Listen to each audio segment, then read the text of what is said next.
आज 5 आस्थापना दंड भरण्यासाठी चलन दिले आहेत. ते भरले नाहीत तर पुढील कायदेशीर कारवाई करण्यात येणार. उपायुक्त वैभव साबळे.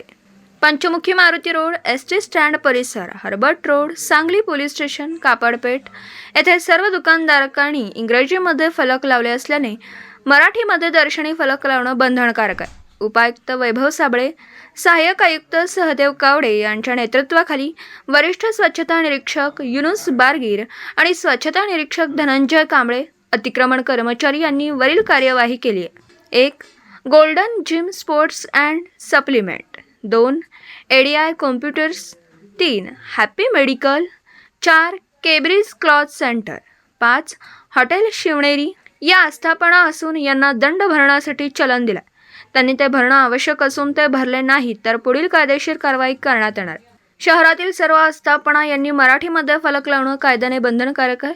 त्यामुळे शासनाच्या आदेशांची अंमलबजावणी सत्वर करणे बाबत महापालिका वतीने वारंवार सूचना दिल्यात. यापुढे अंमलबजावणी करणार नाहीत त्यांच्यावर कारवाई करण्यात येईल. यापुढे अंमलबजावणी करणार नाहीत त्यांच्यावर कायदेशीर कारवाई करण्यात येणार आहे.